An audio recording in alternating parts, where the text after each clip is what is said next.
네, 자리에 앉으시겠습니다. 저희 시간 하나님께서 주시는 오늘 말씀 함께 봉독하도록 하겠습니다. 사무엘상 23장 14절에서 18절의 말씀입니다. 하나님께서 주시는 말씀 경외하는 의미에서 다 함께 그 자리에서 잠시 일어나셔서 함께 교독하도록 하겠습니다. 제가 먼저 봉독하겠습니다. 14절입니다. 다윗이 광야의 요새에도 있었고 또 십광야 산골에도 머물렀으므로 사울이 매일 찾되 하나님이 그를 그의 손에 넘기지 아니하시니라. 다윗이 사울이 자기의 생명을 빼앗으려고 나온 것을 보았으므로 그가 십광야 수풀에 있었더니 사울의 아들 요나단이 일어나 수풀에 들어가서 다윗에게 이르러 그에게 하나님을 힘있게 의지하게 하였는데 요나단이 그에게 이르기를 두려워하지 말라. 내 아버지 사울의 손이 내게 미치지 못할 것이요 너는 이스라엘 왕이 되고 나는 내 다음이 될 것을 내 아버지 사울도 안다 하니라. 함께 읽습니다. 두 사람이 여호와 앞에서 언약하고 다윗은 수풀에 머물고 요나단은 자기 집으로 돌아가니라. 아멘. 살아계신 하나님의 말씀이었습니다.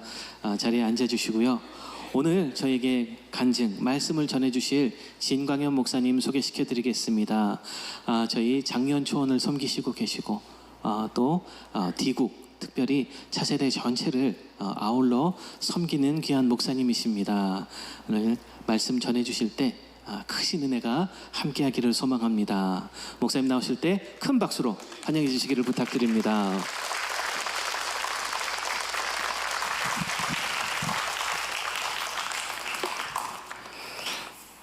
이부 예배 드리러 나오신 우리 모든 성도님들 사랑하고 또 축복합니다. 저는 차세대 교육국과 우리 은혜초원 또 화평초원 섬기고 있는 진광현 목사입니다. 오늘 말씀 듣기 앞서 함께 기도하시겠습니다. 귀하신 하나님 감사합니다. 주님 거룩한 주일 주님 아버지 앞에 나와왔습니다. 하나님 주님 말씀 듣기에 나와왔습니다. 하나님 우리의 영의 눈과 귀와 우리 모든 것들도 열어주시어서 하나님 허락하시어서 전해지는 선포되어지는 이 말씀 앞에 온전히 반응할 수 있는 오늘 예배될 수 있도록 주님 축복하여 주시옵소서. 감사드리며 귀하신 예수 그리스도 이름으로 기도드립니다. 아멘. 사랑하는 성도 여러분, 여러분들 혹시 병원에서 건강검진 또는 어떠한 검사를 받아보신 경험들이 있으실 것입니다. 그런데 그때 검사 받으러 가기로 결정한 것도 사실 쉽지 않지만 그보다 더 어려운 것이 있습니다. 바로 검사 결과를 기다리는 시간입니다. 병원에 갔는데 의사 선생님이 이렇게 이야기합니다. 조금 더 자세히 확인해 봐야 될 것 같습니다. 그래서 몇 가지 검사를 더 해보시는 것이 좋을 것 같습니다. 그리고 검사 결과는 며칠 뒤에 다시 알려드리겠다라고 말합니다. 병원에서는 아직 아무것도 이 증상에 대해서 결정된 것이 없다라고 이야기하지만 병원 문을 나서는 순간 우리의 마음은 점점 무거워지기 시작합니다. 평소에는 그냥 지나쳤던 아주 작은 통증마저도 내게 굉장히 불편한 것으로 느껴지는 경험들을 합니다. 그리고 요즘은 어떻게 합니까? 이 증상들 당장 답답한 마음에 궁금하니 검색을 해봅니다. 검색 결과에 나오는 모든 결과물들 가운데 좋은 것들도 있겠지만 좋지 않은 것들만 내 눈에 먼저 들어오게 되는 경험도 합니다. 처음엔 단순히 어떤 증상인가 궁금해서 검색했지만 오히려 그 검색 결과로 인해서 내 마음이 더 어려워지는 경험들을 하게 되는 것이죠. 아직 검사 결과에 대해서 아무것도 나온 것이 없지만 아무것도 정해진 것은 없지만 우리의 마음은 이미 몇 달 뒤 또 몇 년 뒤로 앞서 있습니다. 혹시 큰 병이면 어떡하지? 앞으로 치료는 어떻게 해야 할까? 우리가 알지 못하기 때문에 우리가 이런 불안함 가운데 놓이는 줄로 압니다. 성도 여러분, 어쩌면 우리를 가장 힘들게 하는 것은 우리 눈앞에 펼쳐져 있는 문제 그 자체만은 아닐지도 모릅니다. 앞으로 어떻게 될지 모른다라는 그 불확실함이 우리에게 너무나 큰 불안감을 안겨주는 것 같습니다. 이건 꼭 건강만의 문제가 아닙니다. 사랑하는 가족들이 연락을 해야 되는데 연락이 잘 되지 않습니다. 처음엔 바쁘겠거니 생각하지만 하루하루 시간이 흐를수록 혹시 무슨 일이 있진 않나 하는 불안한 마음이 들 때도 있습니다. 또 이러한 일은 우리의 직장 생활 가운데서도 경험하게 됩니다. 일터에서 조직 개편의 소문이 들려오기 시작합니다. 회사에서의 공식적인 발표는 없었지만 혹시 그 해당 사항이 나의 부서에 있지 않나, 또 내가 되지 않나 하는 불안한 마음도 들 때가 있습니다. 우리 자녀의 앞날이 어떻게 될지 불안합니다. 또 내 일터가 어떻게 될지 불안합니다. 내 가정이 어떻게 될까 불안하는 마음을 우리는 가지고 살아가고 있습니다. 또 내가 오랫동안 기도하고 있는 문제가 있지만 여전히 해결되지 않는 그 상황 가운데에서도 우리는 답답한 마음을 가지고 있습니다. 앞서 소개해드린 이 모든 상황들 가운데 우리는 한 가지 질문을 던집니다. 그럼 나는 앞으로 어떻게 되는 거지? 그리고 믿음을 가진 우리는 그 질문을 가지고 하나님 앞으로 나아갑니다. 하나님, 앞으로 저 어떻게 해야 합니까? 하나님, 도대체 나와 함께하고 계신 건 맞습니까? 하나님, 내 삶 인도하여 주시옵소서. 하나님, 책임져 주고 계셔야지요. 오늘 우리가 읽은 이 본문 가운데에서도 자신의 앞날을 전혀 알 수 없었던 한 남자가 등장합니다. 바로 그가 다윗입니다. 우리는 다윗을 이스라엘의 위대한 왕으로 기억합니다. 그리고 그가 믿음으로 블레셋 군대, 특히 골리앗을 넘어뜨린 일을 우린 기억합니다. 그리고 그는 하나님 앞에 합한, 하나님 마음에 합한 사람으로 우리는 기억하고 있습니다. 그러나 오늘 본문 가운데 등장한 이 다윗, 왕 위에 앉아있지 않습니다. 그는 광야 가운데 수풀더미 속에 몸을 숨기고 있는 상태입니다. 다윗은 도망치고 있었습니다. 사울이 자신의 목숨을 위협하고 있었기 때문입니다. 그런데 이 다윗의 상황을 생각해 보면 참 이상합니다. 다윗이 사울에게 무슨 잘못이라도 했습니까? 반역을 일으켰습니까? 왕이 되겠다고 자신의 사울의 왕자리를 뺏으려고 난리를 쳤습니까? 아니에요. 다윗은 오히려 사울을 위해 싸웠습니다. 사울이 감당해내기 어려웠던 그 블레셋 군대에 앞서서 싸워냈습니다. 그리고 이겼습니다. 그런데도 사울은 다윗을 죽이려고 합니다. 다윗의 입장에서는 도무지 이해할 수 없는 일이에요. 하나님, 제가 무엇을 잘못했습니까? 하나님께서 저에게 기름 부어주시지 않았습니까? 당장 왕이 되게 하지 못할 망정 왜 계속 내 목숨을 위협하는 이 상황 가운데 놓여있게 합니까? 라는 그런 마음이 있었을 것 같습니다. 하나님, 정말 제 삶을 인도하고 계십니까? 왜 나는 이 광야 속에서 숲을 더미를 옮겨다니며 몸을 피하고만 있어야 합니까? 라는 질문이 다윗의 마음 가운데 있었을 것입니다. 사랑하는 성도 여러분, 우리도 때때로는 이런 질문을 하곤 합니다. 기도했는데 길이 막힙니다. 하나님을 위하여, 교회를 위하여 최선을 다하여 섬겼는데 내 삶 가운데 매여있는 그 문제들은 도무지 풀릴 기미가 보이지 않습니다. 오히려 상황이 더 안 좋아지기만 합니다. 그러면 우리 안에 이런 질문이 생기죠. 하나님, 왜요? 저 역시 제 삶 가운데 그렇게 하나님 앞에 질문 던졌던 시간들이 있습니다. 제 안에 영적인 갈등이 있었습니다. 또 방황했던 시간이 있었습니다. 앞으로 무엇을 해야 하는지 전혀 알지 못해 신음하던 시간들이 있었습니다. 가장 깊은 어둠 속에서 신음하던 그날 밤, 어느 날 밤이었습니다. 잠에 들지 못해서 계속 이리저리 뒤척이다 하나님께서 마음 가운데 성경을 읽게 하는 그 마음을 주셨습니다. 마지못해 성경이라도 펴보았습니다. 그때 마주했던 성경이 사무엘상이었고 그때 묵상했던 말씀이 바로 오늘 함께 나누는 이 말씀입니다. 말씀 가운데 사울에게 쫓기는 다윗의 이야기를 만나게 되었습니다. 그리고 하나님께서는 오늘 본문의 이 한 구절을 제 마음 가운데 깊이 새겨주셨습니다. 23장 14절 말씀입니다. 우리 노란 글씨만 함께 읽어보겠습니다. 시작.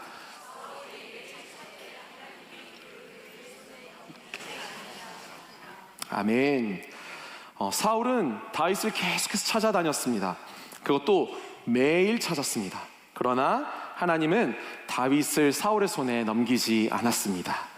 저는 이 말씀을 읽으면서 제 삶을 다시 한번 돌아보게 되었습니다. 그리고 한 가지 질문을 하게 되었습니다. 그럼 나는 도대체 어떻게 여기까지 왔을까? 20대 제 삶의 가장 깊은 어둠 가운데 신음할 때 저는 수도 없이 흔들렸습니다. 방황했습니다. 또 하나님으로부터 멀어지려고 온갖 노력을 다해봤습니다. 죄 가운데 살았습니다. 온갖 유혹의 더미들 속에서 살아왔습니다. 영적인 갈등도 너무나 넘쳐났습니다. 그러나 제가 지금 여기 있습니다. 오늘도 하나님을 믿고 있습니다. 하나님을 예배하고 있습니다. 하나님의 말씀을 가까이 하고 오늘도 말씀을 전하고 있습니다. 깊은 어둠 속에서 나는 어떻게 여기까지 왔나 하는 이 질문에 대한 그 답은 말씀을 묵상하는 가운데 찾게 되었습니다. 바로 그 답은 내가 여기 있는 이유는 하나님이었습니다. 오늘 다윗의 이야기를 통해서 나를 여기 있게 하신 하나님을 사랑하는 성도 여러분들과 함께 나누기 원합니다. 먼저 본문 14절 말씀 다시 한번 보겠습니다. 14절 말씀 이렇게 기록합니다. 다윗이 광야의 요새에도 있었고 또 십광야 산골에도 머물렀으므로 사울이 매일 찾되 하나님이 그를 그의 손에 넘기지 아니하시니라. 아멘. 성경은 사울이 가끔 때를 정하여 다윗을 찾았다라고 이야기하지 않습니다. 사울이 매일 찾았다라고 이야기합니다. 자신의 왕의 자리를 위협받는다라고 여겼던 사울은 다윗을 집요하게 찾습니다. 사울은 왕이었습니다. 그가 할 수 있는 온갖 힘을 다할 수 있었습니다. 군대를 동원해서 사람을 찾습니다. 그가 할 수 있는 온갖 정보력을 동원해서 다윗을 찾아 죽이겠노라 몸부림치고 있습니다. 그런데 다윗은 반면에 도망자 신세입니다. 성경은 다윗이 광야의 요새와 십광야 산골에 머물렀다라고 말합니다. 다윗에게 오늘 안전하게 몸을 숨겼던 이곳이 당장 내일은 칼이 목에 들어올 위험한 장소가 될 수도 있는 상황이었습니다. 우리가 다윗의 입장이었다면 얼마나 불안했겠습니다. 쉽게 잠에들지도 못했을 것입니다. 아주 작은 바스락거리는 소리가 나도 예민하게 반응했을 것입니다. 저 멀리서 다그닥 들려오는 말발굽 소리만 들려도 가슴이 요동쳐댔을 것입니다. 그런데 성경은 오늘 이 모든 상황을 한 문장으로 정리합니다. 우리 다시 한번 14절의 노란 글씨만 함께 읽습니다. 하나님이 그를 그의 손에 넘기지 아니하시니라. 다시 한번 읽습니다. 하나님이 그를 그의 손에 넘기지 아니하시니라. 아멘. 저는 이 말씀이 참 놀라웠습니다. 성경은 사울이 다윗을 찾지 않았다, 그만 찾게 되었다라고 말하지 않습니다. 사울은 온 힘 다해 다윗을 찾았습니다. 다윗에게 위험이 없었다라고 말하지 않습니다. 다윗이 광야에서 나오게 되었다라고 말하지 않습니다. 여전히 다윗은 광야 가운데 있습니다. 그런데 성경은 하나님이 그를 넘기지 않았다라고 오늘 전하고 있습니다. 사랑하는 성도 여러분, 하나님의 보호하심은 언제나 문제가 사라지는 방식으로만 나타나는 것이 아닙니다. 우리는 하나님이 나를 지키시면 나는 아프지 않아야 해 라고 오해합니다. 사업이 어려워지지 않아야 돼 라고 오해합니다. 자녀에게 문제가 없어야 돼 라고 오해합니다. 그러나 오늘 다윗의 삶을 보십시오. 하나님이 다윗을 지키셨지만 사울은 여전히 다윗을 쫓아오고 있습니다. 다윗은 여전히 광야 한복판 가운데 숨어 있습니다. 여전히 도망칩니다. 그런데 분명한 사실이 있습니다. 사울이 다윗의 인생을 결정할 수 없다는 것입니다. 왜 그렇습니까? 다윗의 인생이 사울의 손에 있습니까?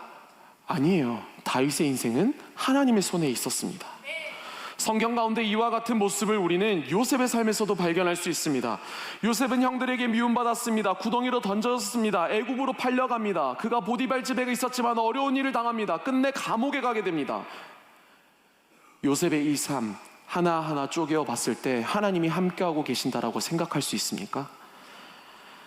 하나님이 요셉을 지키시는 것이 맞습니까? 요셉과 함께하는 것이 맞습니까? 하나님 정말 요셉을 향한 계획이 있는 것입니까? 라는 질문이 나올 수밖에 없죠. 그런데 요셉의 이야기가 기록된 창세기 39장에서 반복해서 하고 있는 표현이 있습니다. 바로 여호와께서 요셉과 함께 하심으로. 환경은 요셉이 버림받았다라고 말할지 몰라도 성경은 하나님이 함께 하셨다라고 말합니다. 훗날 요셉은 형들을 만났을 때 이렇게 이야기합니다. 창세기 50장 말씀입니다. 50장 20절에 이렇게 기록합니다. 당신들은 나를 해하려 하였으나 하나님은 그것을 선으로 바꾸사. 사랑하는 성도 여러분, 이것이 믿음입니다. 믿음은 내 삶에 어려움이 없다라고 말하는 것이 아닙니다. 믿음은 어려움보다 더 크신 하나님의 손을 바라보는 것입니다. 그런데 저는 오늘 이 말씀을 조금 더 영적으로 바라보기 원합니다. 다윗을 사울의 손에 넘기지 않으신 하나님은 우리를 죄와 어둠의 권세에 내버려 두지 않으신다는 것입니다. 골로새서 1장 13절 말씀은 이렇게 기록합니다. 우리 함께 읽습니다.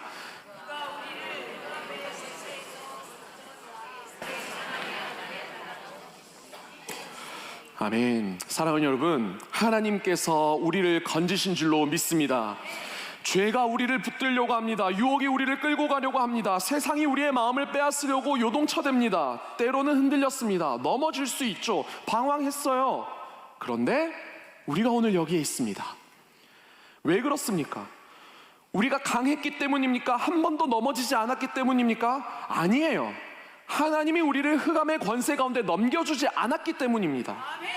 내가 여기에 있는 첫 번째 이유는 바로 하나님이 나를 지키셨기에 내가 여기 있는 것입니다. 사랑하는 성도 여러분, 제 삶에서도 어둠의 권세 앞에 서 있었던 순간이 있습니다.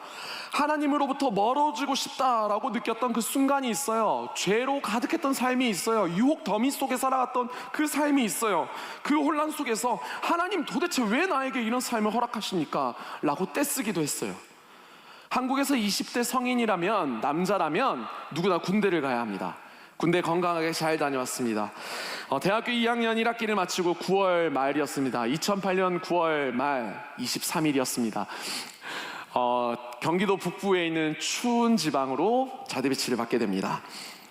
제 인생에서 가장 추운 겨울을 맞이하게 됩니다. 감사하게도 훈련소 시절 우수한 훈련 성과로 인해서 6주의 훈련 시간 동안 매주 딱 한 주를 제외하고 매주 부모님께 전화할 수 있는 포상을 받았습니다. 전화할 수 있는 시간은 단 1분입니다. 처음에는 어머니와의 통화를 나눌 때, 첫 번째 통화를 했을 때 기쁨과 반가움의 눈물로 뒤덮였습니다. 끝까지 통화하지 못하고 전화를 끊었던 기억이 있습니다. 그리고 두 번째, 세 번째 점차 여유가 있는 통화를 나누게 됩니다. 그런데 어느 날 전혀 예상하지 못했던 냄새를 맡게 됩니다. 사랑하는 가족들이 이민을 떠나게 되었다는 결정이었습니다. 그때 저는 하나님께서 나로부터 너무 멀리 계시다라고 느꼈습니다. 가족들은 멀리 떠나게 되었고 나는 철조망으로 둘러싸인 군부대, 최전방 부대 안에 있었습니다. 마음을 털어놓을 사람도 없었고 내가 할 수 있는 것이라고는 아무것도 없었습니다. 그런 결정을 내리게 된 부모님이 너무 원망스럽습니다. 정말 하나님이 나와 함께 하시는 것인가 하는 의문만 제 마음 가운데 가득 찼습니다.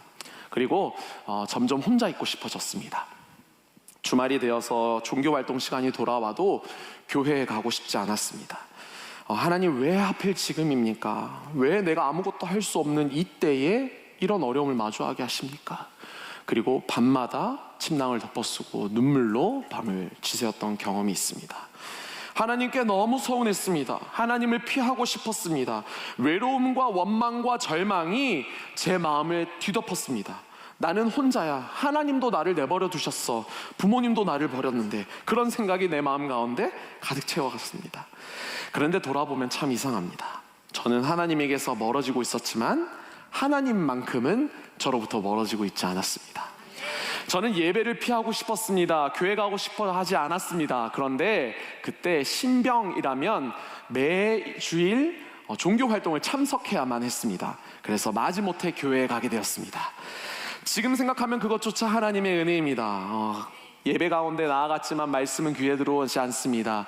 그래도 성악을 전공했다고 찬양 소리는 귓가에 조금 들어오더라고요. 저는 말씀을 붙들 힘이 없었지만 하나님의 말씀이 끈이 제 삶에서 완전히 끊어지지 않았다라는 것을 이제서야 고백할 수 있습니다. 여러분, 제가 믿음이 좋아서 그곳에서 버텨낸 것 아닙니다. 저는 흔들렸어요. 피하고 싶었어요.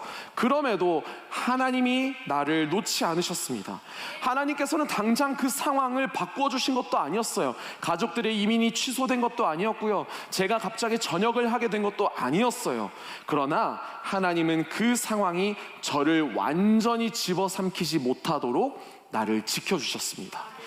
그때는 몰랐습니다. 그저 춥고 외롭고 막막하기만 했습니다. 그러나 지금 돌아보니 하나님은 여전히 그때 나와 함께하고 계셨습니다. 오늘 본문에 사울이 매일 다윗을 찾지만 하나님께서 다윗을 사울의 손에 넘겨주지 않으셨던 것처럼 그때 하나님은 저를 어둠의 권세 가운데 넘겨주지 않았습니다. 아무리 외로움과 원망과 불만이 내 마음 가운데 가득 차올랐지만 그럼에도 불구하고 하나님은 나를 지키고 계셨습니다.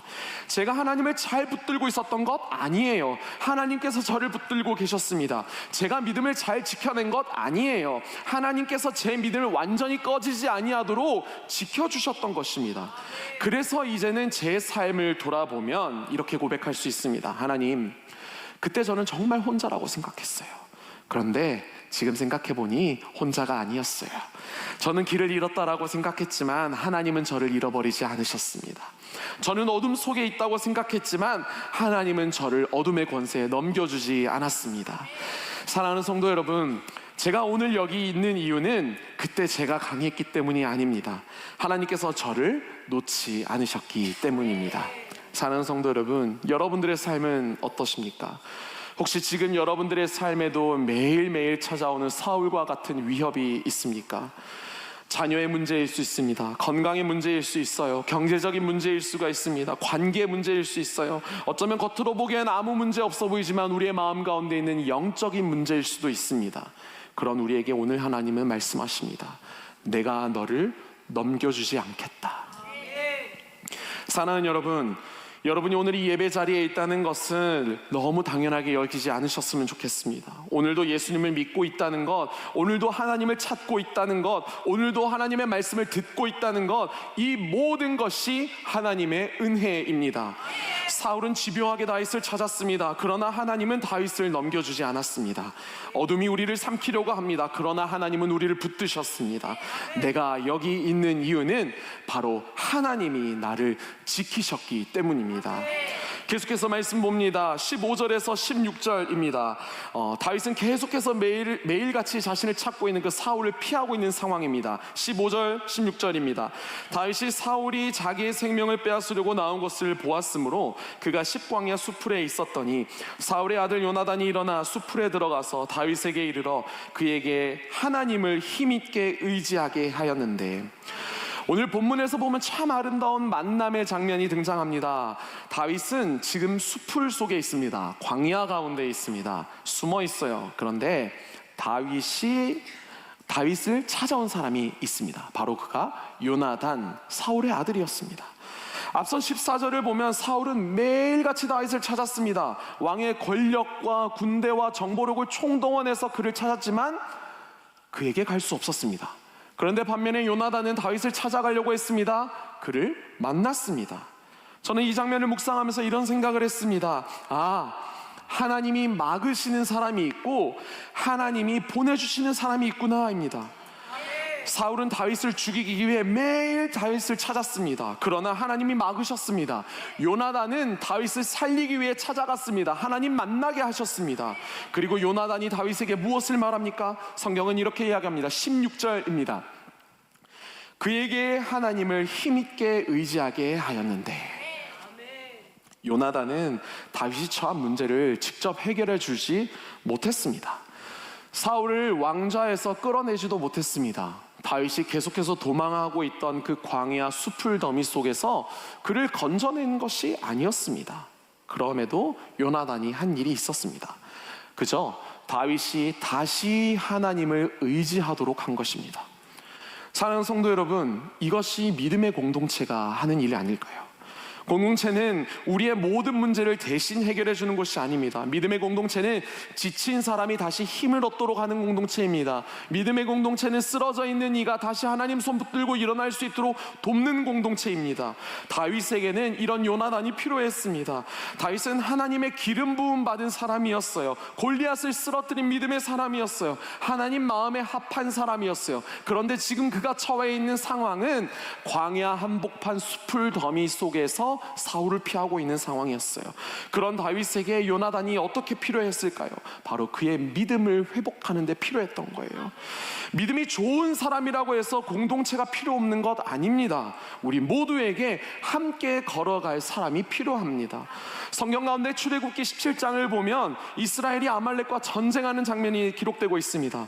여호수아는 백성을 이끌고 열심으로 싸웁니다. 그리고 모세는 산 위에 올라가서 두 손을 들고 있습니다. 지팡이를 들고 있습니다. 그런데 이 지팡이를 내리면 아말렉이 이기고 지팡이를 계속 들고 있으면 그들이 이기는 싸움이었습니다. 그러나 모세의 팔이 점점 무거워지고 있습니다. 모세가 누구인가요? 하나님의 사람입니다. 홍해를 가른 사람이에요. 하나님과 만나서 대면했던 사람입니다. 그런 모세도 인간적인 지침이 이르자 팔이 내려왔던 겁니다. 그가 믿음이 없어서가 아닙니다. 그가 사람이기 때문에 지친 것이었어요. 그때 아론과 훌이 모세의 곁으로 찾아옵니다. 돌을 가져와 모세를 앉히고 한 명은 이쪽에서 한 명은 저쪽에서 모세의 팔을 들고 끝까지 버팁니다. 출애굽기 17장 12절은 이 결과에 대해서 이렇게 이야기합니다. 그 손이 해가 지도록 내려오지 아니한지라. 모세가 끝까지 손을 들 수 있었던 것은 모세 혼자의 힘으로 하고 버틴 것이 아니었습니다. 그의 옆에 아론과 훌이 있었기 때문에 그가 해가 지도록 팔을 내리지 아니하고 버틸 수 있었던 것이었습니다. 또 마가복음 2장에는 중풍병자를 예수님 앞에 데리고 나아간 네 사람이 등장합니다. 중풍병자가 병을 낫고 싶었습니다. 그러나 그 스스로 예수님 앞으로 자신의 몸을 이끌고 갈 수가 없었습니다. 그때 함께했던 그 네 사람들이 있었습니다. 이 네 사람은 예수님 앞에 이 중풍병자를 데리고 나아갑니다. 지붕을 뜯어서 예수님 앞으로 내립니다. 그리고 그 말씀을 보고 마가복음 2장 5절에서 예수님은 이렇게 이야기하십니다. 예수님께서 그들의 믿음을 보시고 낫게 하셨습니다. 사랑하는 여러분, 때로는 내가 믿음으로 걸어갈 힘이 없을 때 나의 공동체가 나를 예수님께로 데리고 갈 수 있습니다. 내가 기도할 힘이 없을 때 내 공동체가 나를 위해 기도해 줄 수 있습니다. 내가 말씀을 붙들 수 없을 때 함께하는 공동체가 계속해서 말씀을 붙들고 있습니다. 내가 일어설 수 없을 때 함께하는 공동체가 나를 일으켜 줍니다. 교회는 완벽한 사람들이 모이는 곳이 아닙니다. 교회는 서로의 연약함을 붙들어주는 사람들이 모이는 곳입니다. 넘어지지 않는 사람들이 모이는 곳이 아니라 넘어졌을 때 다시 그들을 일으켜줄 수 있는 사람들이 모인 곳입니다. 제가 가장 깊은 영적인 어둠 가운데 있을 때에도 하나님은 제 삶 가운데 요나단과 또 공동체를 보내주셨습니다. 대학 시절 약 4년 동안 저는 학교 선배 아버지께서 목회하시는 교회에서 열심히 봉사했습니다. 기숙사에서 1시간 정도 떨어진 교회였지만 주일 아침이면 부지런히 일어나서 버스를 타고 열심히 갔습니다. 도착해서 함께 예배를 준비하고 성가대 연습을 합니다. 그렇게 오전 예배를 드리고 나면 점심 식사 배식을 돕고 오후 찬양 예배를 준비합니다. 예배를 드리고 나면 모든 성도님들이 돌아간 그 빈 교회를 목사님 아들인 선배와 제가 둘이서 열심히 쓸고 닦고 청소합니다. 약 오후 5시가 되면 지쳐서 본당 장의자에 뻗어 있었습니다. 정말 열심히 섬겼습니다. 그런데 어느 순간 저는 그 섬김에 너무 눈이 멀어져 버렸습니다. 교회를 위해 많은 일을 하고 있었지만 정작 하나님 앞에서 드리는 나의 예배는 없었습니다. 그 열심이 내 신앙인 줄 알았지만 그렇지 않았습니다. 친구들이 대학부와 또 청년부 생활을 할 때 공동체 안에서 말씀을 배우고 믿음을 나눌 때 저에게는 그런 시간이 정말 하나도 없었습니다. 계속해서 섬기고 있었지만 영적으로 채워지는 것은 전혀 없었습니다. 점점 메말라만 갔습니다. 다윗이 머물던 광야 속 그 숲풀과도 같이 점점 메마른 상태로 치달았습니다. 그 메마름을 다른 것으로 채워보고자 열심히 몸부림쳐 봤습니다. 내가 너무나 사랑하고 열심히 섬겨왔던 공동체였지만 어느 순간부터 그곳이 예배 공동체라는 느낌보다는 내가 계속해서 무언가를 해야만 하는 일터라는 느낌이 들었습니다. 그러던 어느 날 저는 그 선배에게 제 영적인 고민을 털어놓았습니다. 선배에게 솔직한 마음을 다 털어놓고 선배는 잘 들어주고 또 옆에서 격려해 주었습니다. 그리고 다시 하나님을 붙들 수 있는 용기를 심어주었습니다. 그리고 제가 다시 말씀과 예배의 자리로 나아갈 수 있도록 영적인 회복에 집중하게 하였습니다. 이어서 저는 제자 훈련을 참석하였습니다. 청년부 생활, 대학부 생활이라는 것을 본격적으로 처음 시작해봤습니다. 하나님의 말씀을 깊이 배우기 시작했습니다. 예배의 자리에 집중했습니다. 또 목장 공동체 안에서는 제 삶을 나누고 기도의 제목들을 나누고 함께 교제하였습니다. 함께 기도해주는 사람들이 있었고, 내가 흔들릴 때마다 말씀으로 붙들어주는 사람들을 그제서야 경험하게 된 것이었습니다. 놀랍게도 제 믿음은 하루아침에 회복된 것이 아니었습니다. 말씀을 배우고 예배드리고 내 삶을 나누고 함께 기도하는 이 시간들이 반복되자 공동체 안에서 제 영혼은 차츰 살아나기 시작하였습니다. 저는 다시 하나님을 힘있게 의지하기 시작하였습니다. 잃어버렸던 예배의 기쁨을 회복했습니다. 말씀을 사모하는 마음이 생겼습니다. 그리고 결국 다시 기쁨으로 하나님의 나라를 위하여, 교회를 위하여 섬길 수 있게 되었습니다. 지금 돌아보면 그 선배는 제 삶의 요나단과 같은 사람이었습니다. 그리고 그 공동체는 하나님께서 메말라 있던 제 영혼을 다시 일으키기 위해 준비해 두신 은혜의 자리였습니다. 사랑하는 성도 여러분, 하나님은 때때로 우리의 상황을 먼저 바꾸시기보다는 우리 곁에 사람을 보내주십니다. 다윗에게 요나단을 보내주셨던 것처럼 지쳐있는 우리에게 믿음의 사람을 보내주시고 또 공동체를 통하여 우리의 영을 회복하게 하십니다. 이것도 하나님의 지키심입니다. 우리는 하나님의 보호하심을 생각하면 늘 하늘로부터 기적이 일어나는 것만 생각합니다. 그러나 하나님은 사람들을 통해서 여러분들을 지키십니다. 한 사람의 전화를 통해서 잘 지내냐라는 그 안부를 통해 우리를 지키십니다. 요즘 너 생각이 나서 내가 기도하고 있어 라는 그 말 한마디가 나를 지키고 있습니다. 그저 아무 말 없이 내 옆에 붙어와서 앉아있는 것만으로도 하나님 나를 지킬 때가 있습니다. 나와 늘 함께하는 공동체가 나를 함께 지키고 있습니다. 사랑하는 성도 여러분, 지금 혹시 광야와 같은 시간을 지나고 계십니까? 여러분들 혼자 견디려 하지 마십시오. 우리는 어려움이 생기면 오히려 공동체에서 멀어지려고만 합니다. 마음이 아플수록 사람을 피하고 싶어 합니다. 믿음이 약해질수록 예배의 자리로부터 멀어지려고 합니다. 그러나 힘들수록 그 공동체 안으로 들어오십시오. 여러분들이 속해 있는 목장 안으로 들어가십시오. 지칠수록 믿음의 사람에게 도움의 요청을 해보세요. 요즘 내가 많이 지쳐 있습니다. 나를 위해 이렇게 기도해 줄 수 있습니까? 용기 되어 이 한마디 하는 것이 회복의 시작이 되는 줄로 믿습니다. 그리고 동시에 우리 자신에게 물어봐야 합니다. 나는 요나단과 같은 사람이 될 수 있을까? 하나님께서 나를 누군가의 요나단으로 쓰고자 하시는가? 우리 주변에는 숲을 속에 숨어있는 다윗과 같은 사람들이 많이 있어요. 겉으로는 웃고 있지만 속으로는 무너져 내리고 있는 사람들이 있어요. 맡은 사역을 잘 감당하고 있지만 영적으로는 지쳐있는 사람이 있을 수도 있습니다. 하나님께서 여러분들 안에 마음에 한 사람을 떠오르게 하신다면 찾아가십시오. 연락하십시오. 그리고 그 사람의 문제를 직접 우리가 해결해 주진 못하지만 그 사람이 하나님을 다시 의지할 수 있도록 그 사람 곁에 함께하여 주십시오. 요나단은 다윗의 광야를 끝내지 못했어요. 그 광야 생활을 청산시키지 못했습니다. 그러나 다윗이 하나님을 의지하도록 도와주었습니다. 이것이 공동체의 은혜입니다. 두 번째로 내가 여기 있는 이유는 하나님이 믿음의 공동체를 통해 나를 다시 일으켰기에 내가 여기 있는 것입니다.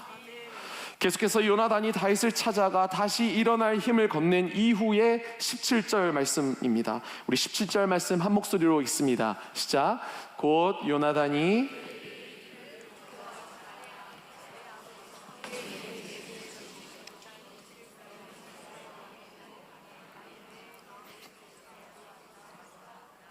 아멘. 여러분 이 말씀을 듣고 있는 이 다윗이 있는 자리는 어디입니까? 다윗은 여전히 광야 한복판 그 숲풀더미 속에 있습니다. 사울을 피해 다니던 도망자의 자리입니다. 그런데 요나단은 다윗에게 말합니다. 너는 이스라엘의 왕이 될 것이다 라고. 그런데 지금 처해 있는 상황과는 너무 다른 현실이지 않습니까? 상황은 무엇을 이야기하고 있나요? 다윗은 도망자라고 이야기합니다. 그러나 하나님의 약속은 무엇을 말합니까? 너는 왕이 될 것이다 라고 말합니다. 다윗이 처해 있는 상황은 무엇을 말하나요? 사울이 너를 죽일 것이다 라고 말합니다. 그러나 요나단은 말합니다. 사울의 손이 너에게 미치지 못할 것이다 라고 말합니다. 다윗이 처해 있는 상황은 또 무엇을 말하나요? 너의 인생은 끝났다 라고 얘기합니다. 그러나 하나님의 약속은 말합니다. 너는 아직 끝나지 않았어. 사랑하는 성도 여러분, 오늘 다윗의 모습을 통해 알 수 있는 믿음의 싸움은 결국 어떤 목소리 가운데 우리가 귀 기울이고 반응할 것이냐는 거예요. 여러분의 눈앞의 상황을 믿을 것입니까? 아니면 하나님의 말씀을 믿을 것입니까? 여러분, 아브라함을 보십시오. 하나님은 아브라함에게 말씀하셨습니다. 내가 너로 큰 민족을 이루게 하겠다. 그런데 큰 민족을 이룰 아들은 어디 있습니까? 75세에 그 약속을 받았습니다. 80세, 90세가 됩니다. 그런데 하나님 말씀해 주신 그 약속과는 전혀 다른 상황으로 흘러갑니다. 그런 아브라함의 상황을 로마서 4장에서 바울은 이렇게 설명합니다. 로마서 4장 19절 말씀입니다. 그가 백세나 되어 자기 몸이 죽은 것 같고 사라의 태가 죽은 것 같음을 알고도 믿음이 약하여지지 아니하고, 자기 몸이 죽은 것 같고 사라의 태가 죽은 것 같음을 알고도 아브라함은 현실을 잘 알고 있었어요. 믿음은 현실을 모르는 게 아니에요. 믿음은 현실을 부정하는 것도 아니에요. 아브라함은 자신의 나이도 알았어요. 사라의 상황도 알았어요. 그러나 성경은 말합니다. 믿음이 약하여지지 아니하고, 아브라함은 자신의 눈앞의 현실보다 하나님의 약속을 더 크게 보았던 것입니다. 다윗도 마찬가지예요. 다윗은 사울이 자신을 죽이려고 한다는 건 너무 잘 알고 있었죠. 자신이 광야에 있다는 것을 잘 알고 있었어요. 지금 당장 무언가 찾아오는 냄새가 난다면 또 다른 것으로 피해야 하는 것도 잘 알고 있었어요. 철저하게 도망자 입장이었으니까요. 그러나 다윗의 미래를 결정하는 것은 현재의 상황이 아니었습니다. 바로 그에게 하신 하나님의 약속이었습니다. 부모님께서 이민을 가신 후에 저는 개인적으로 미국에 살고 싶은 마음이 없었습니다. 왜냐하면 너무나 원망했기 때문입니다. 기회가 될 때마다 그냥 한 번씩 다녀오는 것은 너무나 좋았습니다. 이곳에서 살아가게 될 거라고는 상상도 못했습니다.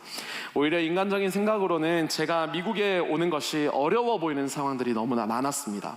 이전에 비자를 거절당한 경험도 있었습니다. 부모님이 미국에 계신다는 안 좋은 컨디션도 있었습니다. 비자를 준비하는 입장에서는 부모님이 계신 게 좋지 않더라고요. 그런데 한국에서의 사역을 마무리하고 약 3개월 정도 쉼의 시간을 가질 때였습니다. 처음에 2주 정도 계획을 가지고 미국에 방문해서 가족들과 시간을 보내고 있었습니다. 그런데 비행기를 3번 정도 바꾸게 되면서 3개월까지 머무는 시간들을 하나님 허락하셨습니다. 그 가운데 하나님은 학교를 지원할 수 있는 기회를 주셨습니다. 문을 열어주셨습니다. 이후 한국으로 돌아가 미국에 들어올 준비를 시작하게 되었습니다. 그 과정을 돌아보면 제 눈앞에 열린 길들은 제가 제 힘으로 만들어낸 것이 아니었습니다. 하나님께서 그저 상황의 문들을 하나하나 열어주셨고, 그 문 하나하나 열어주실 때마다 저는 순종의 한 걸음을 내딛었을 뿐이었습니다. 한국에서의 마지막 이제 준비할 것은 비자 인터뷰였습니다. 저는 제가 할 수 있는 최선을 다해 준비했지만 그때 코비드가 본격적으로 시작됩니다. 당시 코비드로 인해서 많은 사람들이 유학의 계획을 거두기도 하였습니다. 하지만 저는 감사하게 예정된 인터뷰를 볼 수 있었고 그 인터뷰를 통하여 비자를 받게 되었습니다. 근데 놀랍게도 제가 비자를 받은 지 정확히 일주일 뒤에 코비드로 인하여 대사관은 잠정 셧다운에 들어가게 됩니다. 조금만 늦었어도 비자 인터뷰 자체가 언제 가능할지 알 수 없는 상황이었습니다.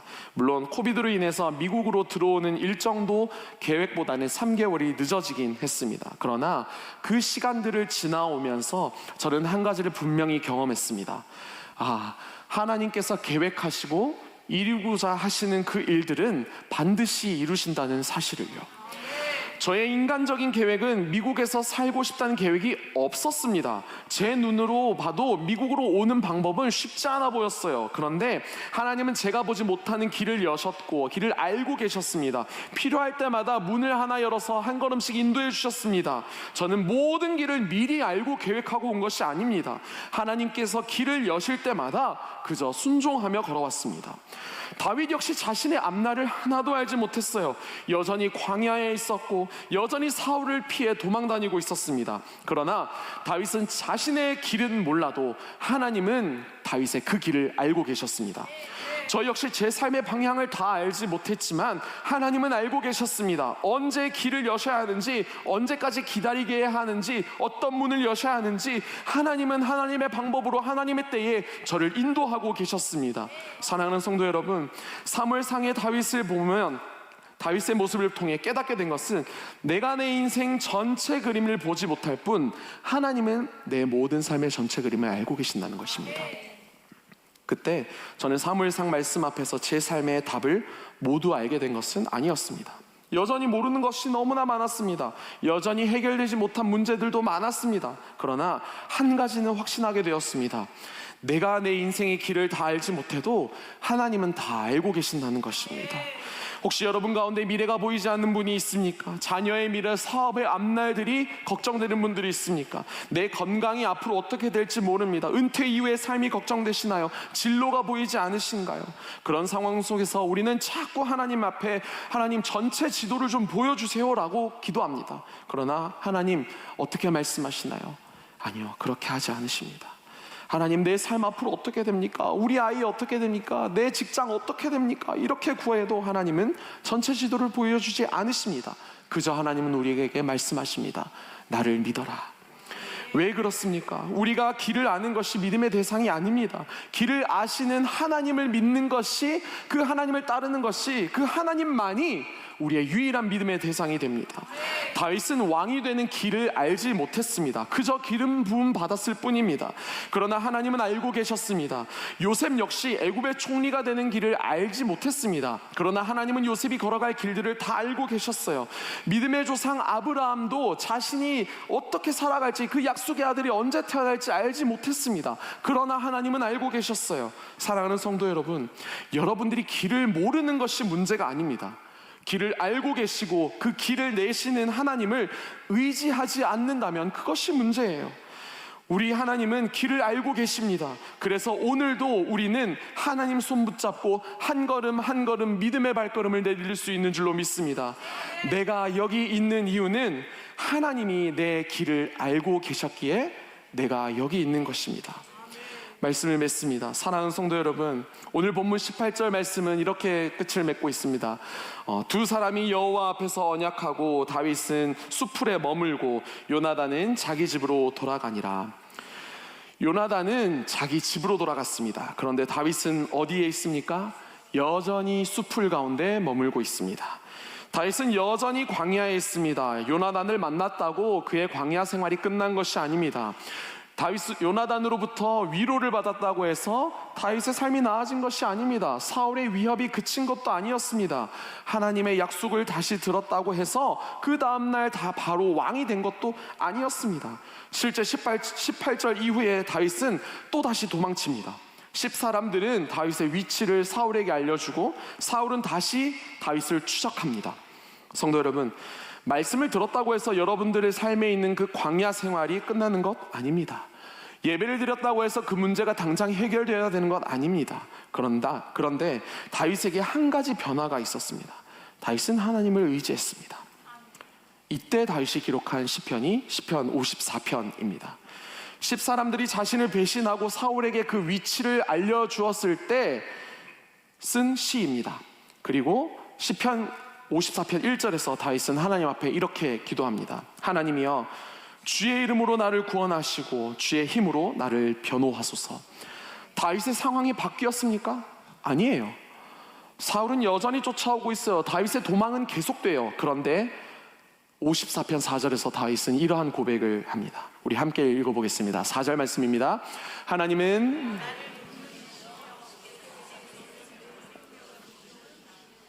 아멘. 성도 여러분, 이것이 하나님을 의지한다는 것입니다.